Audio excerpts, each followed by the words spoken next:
누가복음 17장 11절에서 19절 말씀을 통해서 고침받은 10사람이라는 제목으로 하나님의 말씀을 함께 나누겠습니다.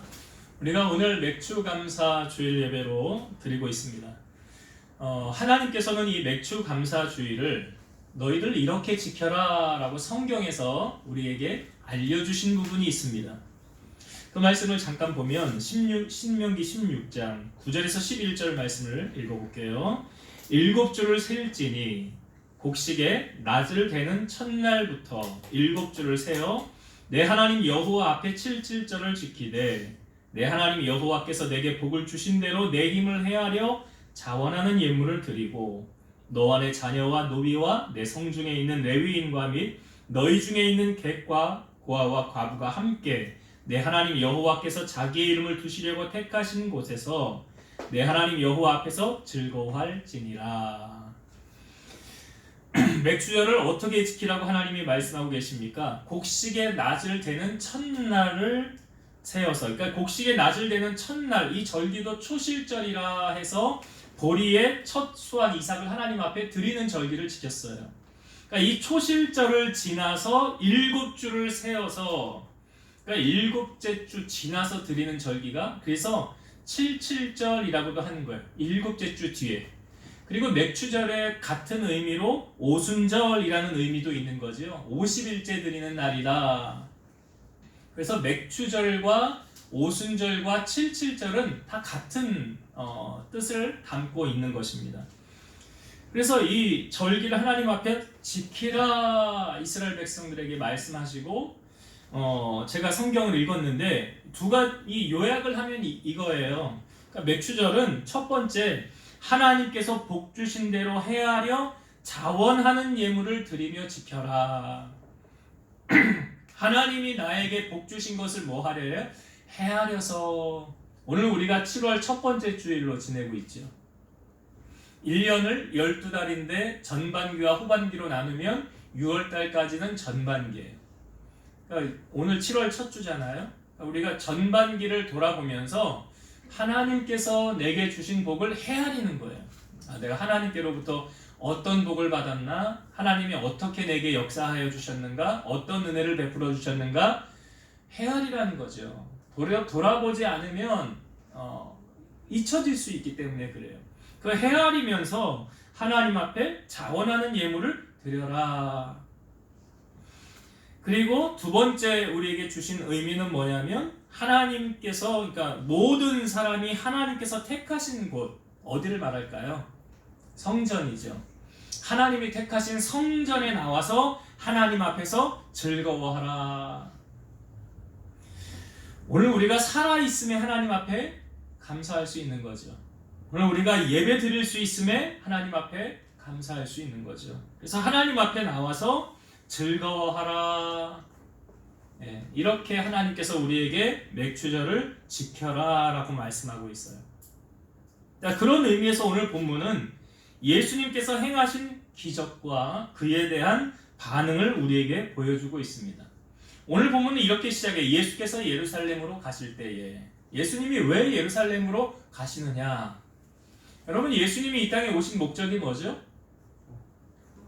왕으로 통치를 받으시기 위해서, 영광을 받으시기 위해 이 땅에 오셨나요? 아니요. 인자에 온 것은 섬김을 받으려 함이 아니라 도리어 섬기려 하고 나의 목숨을 많은 사람의 대속물로 주려 함이라. 대속물이라는 의미 아시죠? 대신 속하여 주는 제물. 그러니까 우리의 죄를 대신 짊어지시고 죽으시기 위해서 이 땅에 오신 거예요. 주님이 죽지 아니하시면, 주님이 십자가에서 고난당하지 아니하셨더라면 우리는 여전히 죄 가운데 있었을 거예요. 예수님께서 이 땅에 오신 목적, 예수라는 이름의 뜻이 무엇입니까? 자기 백성을 그들의 죄에서 구원할 자라. 예수 이름 말고는 구원 얻을 수 있는 방법이 없다는 거죠. 그러니까 예수님께서 지금 예루살렘에 왜 가시려고 하는 거예요? 영광 받으시려고 가십니까? 아니에요. 예수님이 이제 자기의 최종적인 목적 무엇입니까? 십자가에 달려서 예수님이 우리 대신 죽기 위해서 예루살렘으로 가시는 거예요. 자, 이제 예수님께서 그럼 예루살렘에 가시는 목적이 우리에게 보여지고 있어요.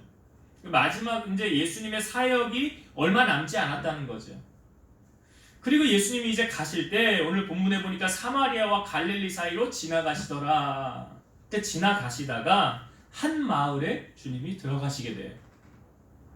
근데 그 마을에서 나병 환자 10명이 예수님을 만나게 됩니다. 그러니까 예수님이 지나가시는데 나병 환자 10명이 예수님 옆에 가까이 오지를 못해요. 왜 못 옵니까? 이들은 격리 수용되어져 있는 것이고 공동체 생활을 할 수가 없기 때문에 주변의 외곽에 따로 사는 거예요. 그러니까 이들에게는 자유가 없고 누구를 만날 수도 없는 거고 내가 뭘 하고 싶다고 할 수도 없는 거예요. 그러니까 그런 변두리 지역에서 있을 때 마침 예수님이 그리로 지나가시는 것을 그들이 목격하게 되는 거예요. 야, 예수라는 사람은 우리가 소문으로만 들었는데 그분이 지금 우리 마을로 들어가신대요. 그 소식을 듣고 이 사람들이 예수님 앞에 나오고 싶었지만 나올 수가 없었어요. 그러니까 예수님 앞에 못 나오니까 자기들이 처한 상황을 예수님에게 알려야 되잖아요. 그러니까 알릴 수 있는 방법이 무엇입니까? 소리를 치는 거예요. 그러니까 오늘 말씀에도 보면 소리를 높여 이르되 이렇게 표현하고 있는 거예요. 예수님 앞에 나와서 꿇어 엎드려서 주님 나 고쳐주세요 이게 아니라 소리를 높이면서 자기들의 처지를 예수님에게 지금 알리는 거예요. 얼마나 소리를 높였을까요? 일생일대 지금 이 사람들에게 예수님을 다시 또 만날 수 있는 기회가 있을까요? 없을까요? 없습니다. 그러니까 이들에게 속한 지금 마지막 기회라고 생각하시면 돼요. 왜요? 예수님이 이제 예루살렘에 가시면 거기서 예수님은 고난당하시고 십자가 지시고 그 사역이 끝난다는 거죠.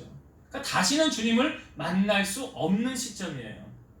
그러니까 마지막 기회라고 생각하면 되죠. 마지막 기회. 여러분, 구원의 기회도 우리에게 늘 있습니까? 성경은 우리에게 그렇게 말하고 있지 않아요. 고린도후서 6장 2절 이르시되 내가 은혜 베풀 때에 너에게 듣고 구원의 날에 너를 도왔다 하셨으니 보라 지금은 은혜 받을 만할 때요 보라 지금은 구원의 날이로다. 성경에 지금은 은혜 받을 만한 때, 지금은 구원의 날. 그러니까 지금 이 나병 환자들에게 다음이라는 것이 있습니까? 없습니까? 다음 없어요. 지금 아니면 기회가 없어요. 간혹이요 공부를 하는 학생들에게 야 너 신앙생활 계속하면서 공부해야 되지 않겠니? 뭐 공부하는 학생에게 그러면 전 지금 공부할 게 많아서요. 제가 나중에 대학 가면 그때부터 내가 신앙생활 할게요. 그때부터 교회 다닐게요. 사업을 하는 분들에게 저 지금 사업이 너무 바빠가지고요. 시간 내기가 힘듭니다. 저 교회 나중에 좀 사업 한가해지면 좀 정리가 되면 그때 내가 교회 다시 갈게요. 이 말이 맞다고 생각하십니까? 틀리다고 생각하십니까? 여러분 신앙생활은요 다음을 기약하는 게 아니에요. 성경이 말하죠. 지금 해야 된다. 지금 은혜 받아야 되고 여러분 봉사도요 지금 해야 되는 거예요. 감사도 지금 해야 되는 거예요. 아시아 7교회를 향하여 에베소 교회를 향하여 하셨던 주님의 말씀이 이거죠. 너를 책망할 것이 있나니 너의 처음 사랑을 버렸느니라. 그러므로 어디서 떨어지는지를 생각하고 회개하여 처음 행위를 가지라. 만일 그리하지 않고 회개하지 아니하면 내가 너에게 가서 내 촛대를 그 자리에서 옮기리라. 그러니까 다음에 기회를 주시는 주님이 아니라 지금 하라는 거 아닙니까? 내가 주님과의 그 사랑이 뜨거웠던 사랑이 식었습니까? 그럼 언제 회복해야 돼요? 지금 회복해야 돼요. 지금 다시 뜨거워져야 되는 거예요. 라오디게아 교회를 향하여도 비슷한 말씀을 했죠. 내가 네 행위를 아노니 네가 차지도 아니하고 뜨겁지도 아니하도다. 네가 차든지 뜨겁든지 하기를 원하노라. 네가 이같이 미지근하여 뜨겁지도 아니하고 차지도 아니하니 내 입에서 너를 토하여 버리리라. 그냥 적당히 하면 되지. 신앙생활도 그냥 적당히 하지 뭘 그렇게 열심히 하려고 그래. 근데 적당히 하면 어떻게 한대요? 토하여 내친다. 그래서 성경에 보면 열심을 품고 주를 섬겨라 라고 말씀하는 거예요. 주님과 나와의 그 사랑이 식었다고 한다면 여러분을 돌아보시고 내가 주님을 향한 그 뜨거운 사랑이 다시 회복되어져야 된다는 거예요. 여러분 지금 이 나병 환자들에게 기회가 다음이 없어요. 우리 신앙생활도 그래요. 우리 자녀 그냥 다음에 구원하면 되지. 다음에 열심히 해서 다음에 교회 나와서 봉사하면 되지. 지금은 바쁜데 다음이요? 주님이 오늘 오실지 내일 오실지 어떻게 알아요? 모르고 사는 인생 아닙니까? 우리 내일 일 알고 살아요? 아니 내일 일을 알면 대비하면 되죠. 근데 인생의 내일을 아십니까 여러분? 내일은 아무도 몰라요. 내일 일을 모르고 사는 거예요. 그러니까 오늘 한날의 삶 속에서 주님과 나와의 관계가 지금 내가 주님을 향한 첫사랑이 뜨겁고 주님을 향한 사랑과 그 갈망이 정말 내 안에 샘솟듯 일어나고 있는가 늘 점검하셔야 돼요. 신앙생활을. 지금이에요, 지금. 내일 열심히 하면 돼. 다음에 열심히 하면 돼. 아니에요. 기회가 없어요. 오늘 이 나병 환자들을 향하여 주님이 다시는 없을 기회를 지금 이들에게 주고 있다는 사실 좀 기억하셔야 돼요. 자, 예수님께서 지금 이들이 소리를 높이니까 주님이 그냥 지나가실 수 없지요. 그 사랑 많으신 그 주님이 어떻게 그냥 지나가실 수 있겠어요. 그러니까 이들을 주님이 지금 보시고 한 말씀 하십니다. 이렇게 말씀하셨죠. 가서 너희의 몸을 제사장에게 보이라. 너희의 몸을 제사장에게 보이라. 여러분 당시에 이 나병인지 아닌지를 판단하는 사람이 누구냐면 제사장이에요. 그러니까 제사장이 이렇게 보고 당신은 나병입니다. 당신은 나병 아닙니다. 라고 판단해주는 사람이 제사장이기 때문에 내가 정말 나병이 맞는지 아닌지는 제사장 앞에 나아가야 돼요. 그리고 거기서 판결을 받아야 돼요. 그래서 나병이라고 하면 공동체 생활할 수 없고 격리 수용되어져서 살아가야 되는 거예요. 자, 그럼 예수님께서 지금 근데 생각을 해보면 지금 즉시 이 자리에서 예수님이 내가 너희의 나병을 고쳤느니라 사해졌느니라 하실 수 있어요 없어요? 있지요. 아니 능력이 무한하신 그분이 그거 못하시겠습니까? 그런데 그렇게 하지 않고 왜 가서 제사장에게 너희 몸을 보이라 라고 하셨을까? 두 가지 의미가 있어요. 첫 번째 뭐냐면 주님은 모든 일을 질서 있게 하셨다. 질서 있게 하시기 위해. 혼란스럽게 하시는 일을 하시는 하나님이 아니시죠. 주님이 아니시라는 거예요. 여러분 비슷한 이 나병 환자가 고침받은 사건이 예수님 사역 초기에 이제 마가복음 1장에 소개를 되고 있는데 거기에 어떤 한 나병 환자가 예수님 앞에 나옵니다. 그리고 꿇어 엎드립니다. 이 사람은 어떻게 나왔는지 잘 모르겠어요. 아마 예수님이 외진 곳에 가 있는지 아니면 이 사람이 법을 어기고 주님 앞에 왔는지 정확하게 성경은 우리에게 알려주고 있지 않으니까. 근데 중요한 것은 이 나병 환자가 주님 앞에 와서 엎드려서 엎드리면서 이렇게 말했어요. 원하시면 저를 깨끗하게 하실 수 있나이다. 라는 믿음이 대단히 좋았던 사람 같죠. 주님 앞에 나올 때 어떤 믿음으로 나오느냐에 따라 그 사람 문제는 해결받느냐 못 받느냐 거기에 결정되어지는 거예요. 자, 원하시면 저를 깨끗게 하실 수 있습니다 주님. 그러니까 주님이 손을 내미면서 그에게 말씀하시기를 내가 원하노니 깨끗함을 받으라. 그걸 고쳐줬어요. 그 나병이 곧 깨끗이 나아졌어요. 근데 그 다음에 주님이 어떻게 하셨냐면 곧 보시고 경고하시면서 이렇게 말씀하십니다. 삼가 아무에게 아무 말도 하지 말고 가서 네 몸을 제사장에게 보이고 네가 깨끗하게 되었으니 모세가 명한 것을 드려 그들에게 입증하라. 그러니까 예수님이 이 사람을 고쳐주고 난 다음에 경고하시면서 아무 말도 하지 말고 곧바로 어디로 가래요? 제사장에게 가서 너의 몸을 보이고 그리고 모세가 명한 것을 두려 그들에게 입증하라. 그러니까 예수님이 이를 어떻게 처리하신 겁니까? 질서대로 하시는 거예요. 예수님도 모든 말씀을 율법을 지키시면서 사역을 하셨다는 것을 우리에게 보여주고 있죠. 고린도전서 14장 33절 보면 하나님은 무질서의 하나님이 아니시요 오직 화평의 하나님이시니라. 그러니까 옛날 성경에는 하나님은 어지러움의 하나님이 아니시라는 거예요. 여러분 교회 안에도 법과 질서가 있지 않습니까? 세상의 법과 질서가 있듯이 교회 안에도 다 질서라는 게 있어요. 혼란스럽게 하나님이 교회를 이끌어가지 않습니다. 베드로전서 5장 5절 젊은 자들아 이와 같이 장로들에게 순종하고 다 서로 겸손으로 허리를 동이라.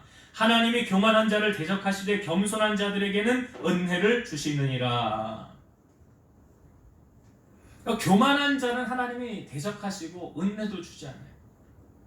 예전에 원주의 큰 인물이었던 문창모 장로님 계셨죠. 의사였었죠. 근데 이분이요 교회 장로님이셨어요. 근데 이분에 관한 이야기들이 참 많은데 한 이야기가 교회에서 이제 나이가 지긋하고 많지 않습니까? 근데 되게 보면 사역자들이 나이가 많지 않잖아요. 담임 목사님 빼고 뭐 이렇게 부목사님이나 전도사님들 좀 어린 분들이 많잖아요. 신학교 들어가서 막 이제 학교를 다니면서 사역을 하는 분들도 있고. 근데 한 전도사님이 왔는데 나이가 자기가 보니까 손잡벌이에요. 그런데 이 전도사님을 대할 때 꼭 어떻게 장로님이 대하냐면 겸손하게 자기가 존대를 하면서 이분을 높여드리는 거예요. 그러니까 교인들이 그거 다 봐야 안 봐요? 다 봐요. 야, 저렇게 높으신 양반이, 사회적으로 명성도 있는 양반이 교회에 와서는 저렇게 낮아져서 섬기려고 하니까 그것이 귀감이 되어서 교인들이 다 따라하는 거예요. 그렇게 본받는 거예요. 교회가 여러분, 그러니까 얼마나 은혜스럽겠어요. 얼마나 질서 있게 아름답게 성장해 나아가겠어요. 이런 한 가지 모습 속에서 그분의 한 가지 본이 모든 교인들에게 그런 본을 끼치는 거예요. 우리 그래서 예수님께서도 지금 일을 행하심에 있어서 이 나병 환자 10명에게 어떻게 질서를 흐트러뜨리지 아니하시고 질서 있게 조화 있게, 그러니까 교회 안에 분쟁과 시기가 넘쳐나는 것이 아니라 화평과 사랑이 넘쳐나는 거예요. 그렇게 아름답게 주님이 보시기에, 그러니까 서로 치고받고 싸우면 멸망할까 조심하라 그러죠. 이거는 뭐 기업이나 뭐 교회나 가정이나 다 마찬가지예요. 어디를 가나 서로 섬기려고 하고 상대방을 나보다 낮게 여기고 높여주려고 하고 질서 있게 내가 가는 그곳에 분쟁이 떠나가고 화평이 넘쳐나고 사랑이 넘쳐나는 그러한 역할을 우리가 해야 된다. 주님이 이를 질서 있게 하시려고 이렇게 제사장에게 보이라 직접 고치지 아니하시고 그렇게 말씀하신 첫 번째 이유가 있는 것이고, 두 번째는 뭐냐면 예수님의 말씀에 이 10명의 나병 환자가 순종하느냐 순종하지 않느냐를 보시는 거예요. 자, 예수님께서 지금 이 나병 환자에게 제사장에게 너희 몸을 보이라 라고 하는 것은 순종할 수 있는 부분이에요? 없는 부분이에요? 순종할 수 있는 거지요. 아니, 만약 예수님이 야 너희 몸을 너희 가족들에게 가서 보여줘라, 그럼 이거 순종하기 이건 어려운 부분이에요. 못하는 부분이에요. 법에 접촉을 받는 부분이에요. 그렇게 하면 안 되는 거예요. 근데 제사장에게 너희 몸을 보이라 하는 거는요, 할 수 있는 거예요. 그러니까 여러분, 우리가 하나님의 말씀을 대할 때, 우리가 하나님의 말씀을 들을 때, 간혹 하나님이 내게 새겨지는 말씀을 할 때 내가 순종할 수 없는 것을 하라고 하실까요? 순종할 수 있는 것을 하라고 하실까요? 예, 순종할 수 있는 걸 하라고 하십니다. 아니, 뭐 부자 청년처럼 재산이 많아가지고 나는 그거 순종 못해, 나는 이게 우상이야 하는 사람은 못하겠지만 그 외의 것은 우리가 순종할 수 있는 걸 하라고 그래요. 예수님 사역하실 때 보세요. 베드로에게 물고기 한 마리도 못 잡았을 때 말씀 전하신 다음에 이렇게 말씀, 깊은 곳에 그물을 내려보아라. 이거 베드로가 순종할 수 있는 거예요, 없는 거예요? 있는 거잖아요. 예수님이 첫 번째 행하셨던 기적이 뭡니까? 잔치자리에 포도주가 떨어졌죠. 근데 예수의 어머니가 하인들에게 주님이 무슨 말씀을 하시는지 너희들은 그대로 하라 그랬어요. 그러니까 처음에 예수님이 그 입구에 항아리에 물을 떠라, 가득 채워라. 채울 수 있죠. 그 다음에 하신 말씀이 뭐예요? 그 물을 떠서 이제 잔치자리에 갖다 주라는 거예요. 근데 그거는 참 순종하기가 쉽지 않죠. 분명히 뜰 때는 물이었는데 가져가 보니까 따를 때 뭘로 바뀌었어요? 포도주로 바뀌었잖아요. 할 수 없는 거를 하라고 하시는 주님이 아니에요. 하라고 하면 다 이유와 목적이 있어요. 무리를 걸었던 베드로, 주님이 풍랑 위로 갔을 때에 베드로가 이런 말 합니다. 주님이시거든 나를 명하여 무리로 오게 하소서. 주님 뭐라고 그래요? 오라. 그러니까 베드로가 무리를 걸어서 예수님에게 갔었지. 할 수 없는 것을 하라는 주님이 아니시다는 거예요. 여러분, 신앙인의 삶 속에 왜 기적이 나타나지 않느냐? 그 이유는 오늘 본문에서 알려주고 있는 거예요. 우리의 삶에 왜 기적이 나타나지 않느냐? 우리가 순종하지 않기 때문에 기적이 나타나지 않는 거예요. 오늘 보세요. 이들이 주님의 말씀에 어떻게 반응하였습니까? 한번 14절을 한번 다시 볼까요? 14절 보시고 이르시되 가서 제사장들에게 너희 몸을 보이라 하셨더니 그들이 가다가 깨끗함을 받은지라. 그들이 뭐 하다가? 가다가. 그러니까 말씀에 뭐 했다는 거예요. 여러분 우리가 아무리 똑똑해도 하나님보다 똑똑하지 않잖아요. 내가 아무리 가방끈 길고 배운 지식이 많고 지혜가 뛰어나도 하나님보다 그렇지 못해요. 그러니까 하나님이 주신 그 말씀대로 내가 살면 뭐가 나타나는 거예요? 이들처럼 가다가 깨끗함을 받았더라. 말씀에 순종하면 기적이 나타나는 거예요. 우리의 삶에 하나님의 살아계신 은혜가 기적이 넘치길 여러분 원하신다고 한다면 오늘 말씀이 약속해주고 있죠. 내게 주시는 그 말씀 붙잡고 나는 순종하며 살리라. 그러면 뭐가 따라와요? 하나님의 역사가 따라오는 거예요. 하나님의 기적이 따라오는 거예요. 그런 은혜를 누리며 살아가는 여러분 되시기 바랍니다. 자, 이들이 다 고침을 받았어요. 10명이 고침을 받은 다음에 자, 오늘 성경에 보니까 그 다음 어떤 사건이 펼쳐집니까? 이거 자, 본문을 다시 한번 볼게요. 15절부터 다시 한번 볼게요. 그 중에 한 사람이 자기가 낳은 것을 보고 큰 소리로 하나님께 영광을 돌리며 돌아와 예수의 발 아래에 엎드려 감사하니 그는 사마리아 사람이라. 예수께서 대답하여 이르시되 10사람이 다 깨끗함을 받지 아니하였느냐? 그 9은 어디 있느냐? 이 이방인 외에는 하나님께 영광을 돌리러 돌아온 자가 없느냐 하시고 그에게 이르시되 일어나 가라 내 믿음이 너를 구원하였느니라 하시더라. 자, 가다가 10명이 다 고침을 받았어요. 그런데 예수님 앞에 돌아온 사람은 몇 명이래요? 한 사람. 그럼 9명은 어디 갔을까요? 어디 갔다고 생각하세요? 성경에 우리에게 알려주고 있지 않아요. 상상력을 여러분 동원하셔야 돼요. 한 사람은 주님 앞에 돌아왔는데 고침을 받은 그 9명은 어디 갔을까? 여러분 우리 이런 이야기를 하죠.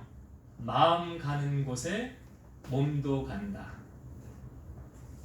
마음 가는 곳에 몸도 간다. 적용 한번 해볼까요? 자, 10명이 다 고침을 받았는데 한 사람의 마음은 주님 앞에 있었어요. 그러니까 주님 앞에 온 거예요. 근데 그 9명은 그 마음이 어디를 향하고 있었을까요? 세상이요. 예, 세상이요. 네. 아마 이런 생각을 했을 거예요. 내가 고침만 받으면, 내가 여기서 낫기만 하면 나 가장 먼저 이거 해야지. 군인들이 군대 갔다가 휴가 나올 때 생각하는 거 있잖아요. 나 군대 가서 휴가 나오면 제일 먼저 짜장면 먹어야지.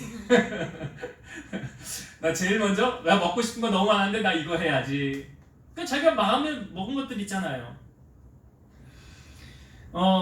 이 말씀 속에서 한 명만 주님 앞에 왔고 9명은 뭐 세상으로 갔다고 했는데 중요한 사실은 그들이 마음이 향하는 곳으로 그 몸이 갔다는 사실이에요.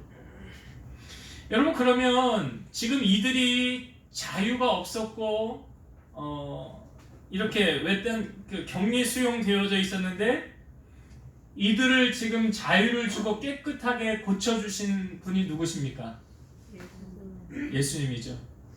우리 뭐 이런 말 하잖아요. 인지상정이다. 내가 은혜를 받았으면 그 받은 은혜를 내가 갚고 살아야 되지 않는가. 그런데 인간이라는 것이 참 화장실 들어갈 때 틀리고 나올 때 틀리다 그러죠. 사람이라는 게. 그래서 성경은 우리에게 이렇게 경고의 말씀을 해주고 있어요. 신명기 8장 11에서 14절 내가 오늘 너에게 명하는 여호와의 명령과 법도와 규례를 지키지 아니하고 내 하나님 여호와를 잊어버리지 않도록 삼갈지어다. 네가 먹어서 배부르고 아름다운 집을 짓고 거주하게 되며 또 네 소와 양이 번성하며 네 은금이 증식되며 네 소유가 풍부하게 될 때에 네 마음이 그만하여 내 하나님 여호와를 잊어버릴까 염려하노라. 여기 보니까 뭐 배부르고 아름다운 집을 짓고 뭐 소와 양이 번성하며 은금이 증식되며 통장에 죽을 때까지 내 먹을 거 다 쌓아놓고 소유가 풍부하게 될 때에 뭘 조심하래요? 그 다음에 내 마음이 교만하여 내 하나님 여호와를 잊어버릴까 염려하노라. 지금 보세요. 10명의 나병 환자 중에 한 사람은 주님 앞에 돌아왔는데 9명은 어떻게 된 거예요? 잊었잖아요. 여러분, 하나님을 왜 잊습니까? 교만해서 그렇대요. 성경은. 그러니까 물에 빠진 사람 건져내 놓으니까 뭐 내놓으래요? 네. 그러니까 지금 한 사람은 하나님 은혜를 잊지 않고 돌아왔는데 9명은 잊었더라. 이것을 성경은 무엇이라고 표현하느냐? 넌 교만했다.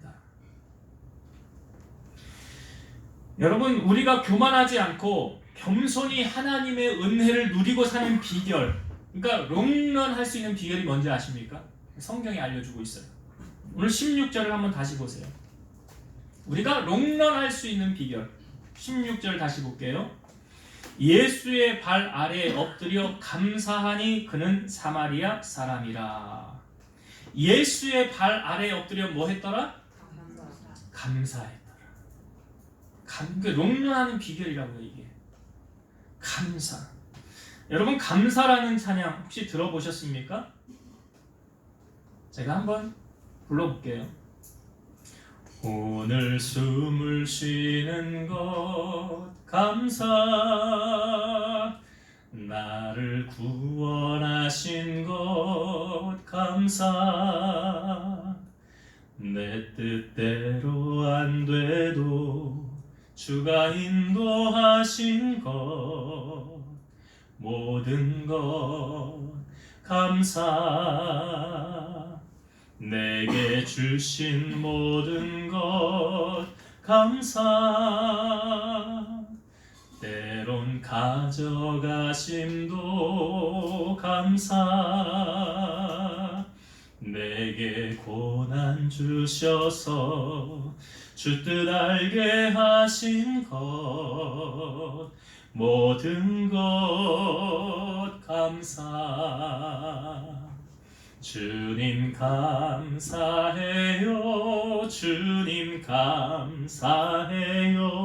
내가 여기까지 온 것도 은혜입니다. 주님 감사해요.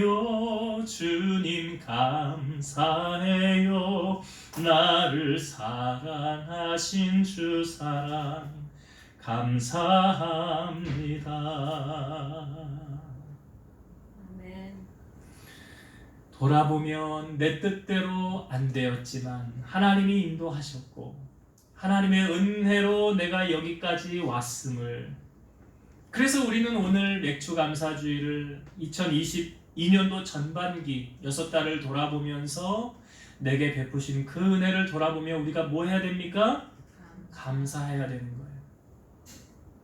오늘 10명이 고침을 받았지만 그 한 사람만이 주님 앞에 와서 그는 감사하고 있더라. 여러분, 우리가 하나님 앞에 감사를 표하는 것은 어찌 보면 당연한 것 같지만 이 당연한 것을 우리는 그냥 지나치고 잊혀질 때가 많더라는 거예요. 이 9명이 지금 그러고 있잖아요.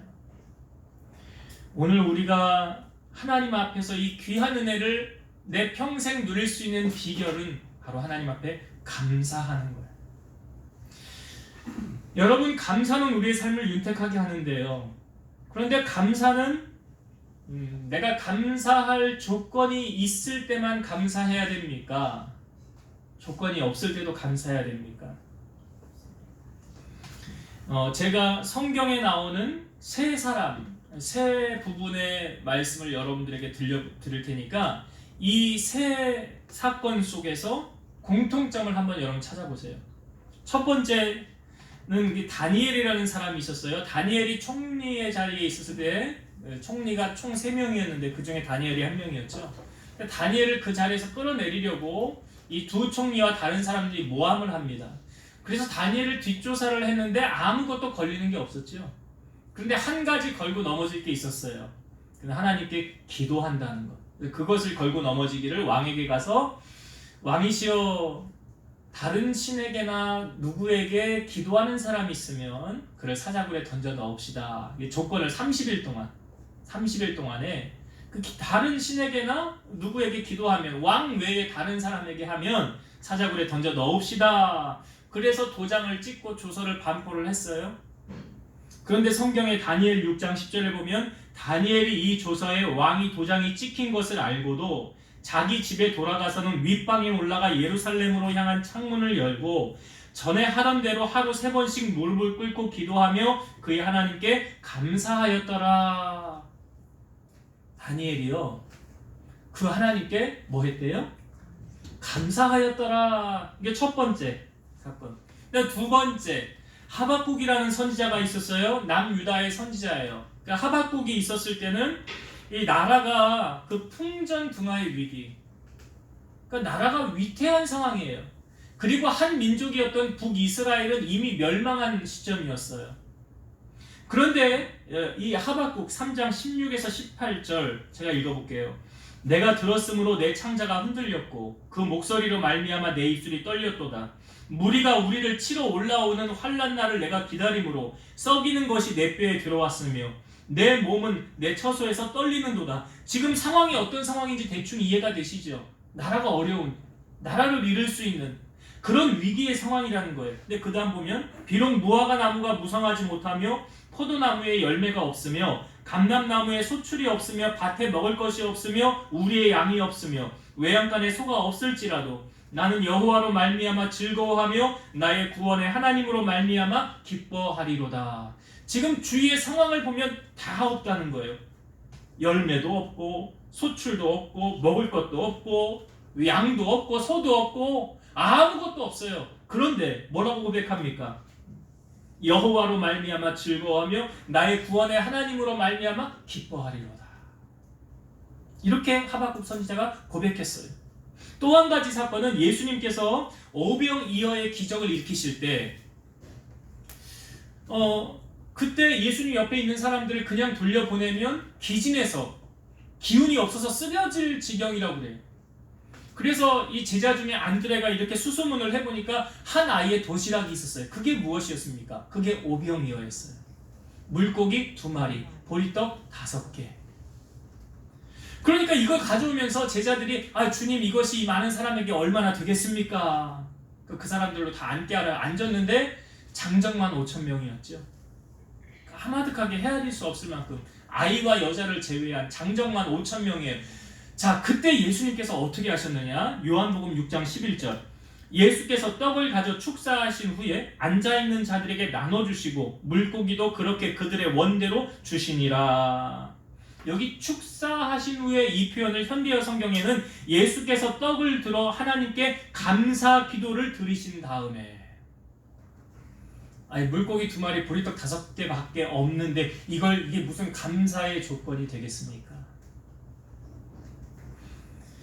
그러니까 제가 지금 말씀드렸던 다니엘과 하박국과 예수님이 행하셨던 이 공통점이 있죠. 뭔지 눈치채셨어요? 네. 도저히 돌아보면 감사할 조건이 있어요, 없어요? 감사할 조건은 없어요. 다니엘은 이제 죽을지도 모르는데 뭘 감사를 해, 사자굴에서. 하박국은 이제 언제 나라를 잃을지 모르는 그런 위기에서 예수님도 5,000명을 먹여야 되는데 물고기 2마리, 보리떡 5개 이거밖에 없는데 이게 감사가 나와요? 여러분, 신앙인이 아니어도요, 감사할 조건만 있다고 한다면 누구나 감사할 수 있어요. 이건 세상 사람들도 다 할 수 있는 거예요. 그러나 감사할 수 없는 상황에서 감사할 수 있는 사람은 믿음의 사람들 아닙니까? 감사할 거리가 없어요. 오히려 불평불만거리가 더 많아요. 그런 상황에서 감사할 수 있는 것, 이것이 어떤 감사입니까? 조건 없는 감사요, 역설적 감사. 악조건 속에서도. 여러분, 욥이라는 사람이 욥기 1장에 보면 하나님께서 욥을 인정하시고 사탄이 내려가서 그를 시험할 때 욥에게 있는 재산을 하루아침에 다 가져가. 엄청난 부자야. 동방의 제일 가는. 재산을 다 가져가서 하루아침에 거지가 됐어. 그리고 자녀 10명이 지붕이 무너져서 10명이 다 죽었어요. 그 상황에 여러분 욥이 어떻게 했는지 아십니까? 자기의 옷을 찢고 머리털을 밀고 땅에 엎드려 예배하면서, 이 상황이 예배가 돼요? 근데 예배하면서 이렇게 말합니다. 내가 모태에서 알몸으로 나왔사온즉 또한 알몸이 그리로 돌아가올지라. 주신이도 여호와시요 거두신이도 여호와시오니 여호와의 이름이 찬송을 받으실지니이다.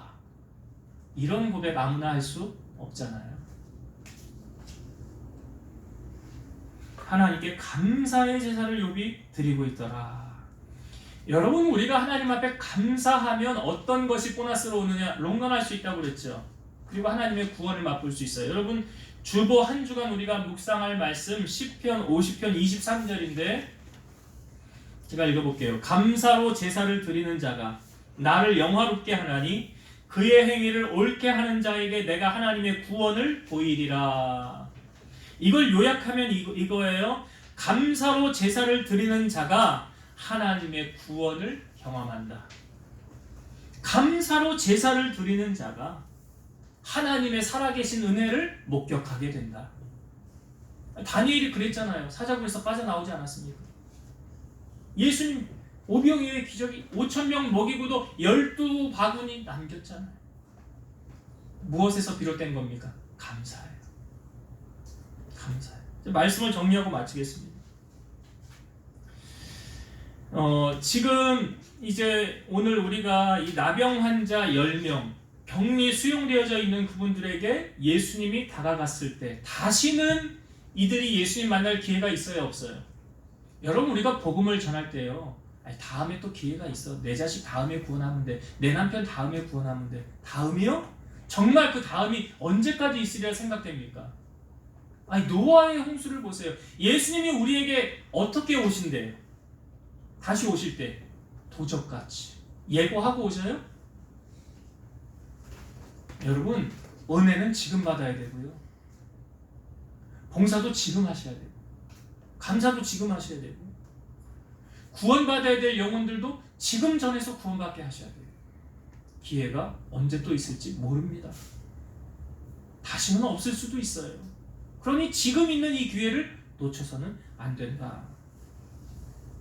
그리고 예수님께서 이 나병 환자를 보낼 때 즉시 현장에서 고칠 수도 있는 주님께서 그렇게 하지 않으시고 제사장에게 보이라. 어떤 의미가 있었습니까? 예수님도 질서 있게 일을 행하셨더라.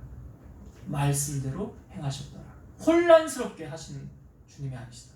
그래서 모든 일을 여러분 행하실 때 질서 있게, 혼란스럽게 하지 마시고, 그 다음 또 한 가지 의미는 순종하니까 뭐가 나타났어요? 기적이. 여러분 삶에 정말 하나님의 살아 역사하신 은혜가 넘치길 소망하신다면 내 생각을 내려놓으시고 말씀에 순종하세요. 만약에 이들이 가지 않았다고 한다면 고쳐지지 않았겠지요. 그러니까 순종은 기적을 동반한다. 잊지 마세요.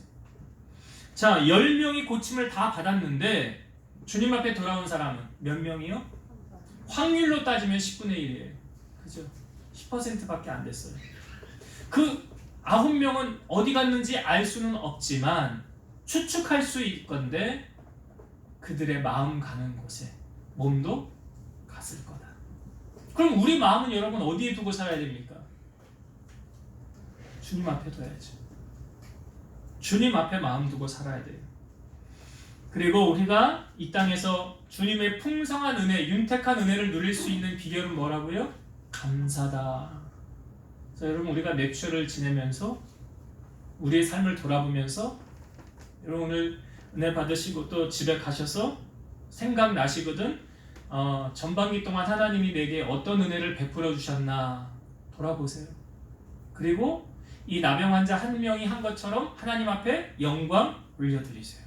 하나님은 우리를 통해서 영광 받기를 원하신다는 것. 그리고 마지막 한 가지 제가 안 나눴는데 마지막 절에 예수님이 내 믿음이 너를 구원하였느니라 이런 말씀이 있죠. 어떤 구원을 말하고 있습니까? 육적인 문제는 9명은 해결을 받았지만 글쎄 천국에 갔을까요? 그건 잘 모르겠어요. 그러나 분명한 한 가지 사실은 이 사람은 육의 문제도 고침받고 영혼도 구원받았다. 그렇겠죠? 우리가 가장 중요한 거 놓치고 살면 안 되는 거 영혼 구원. 꼭 하나님 이거 잊지 마시고 여러분 삶에 이런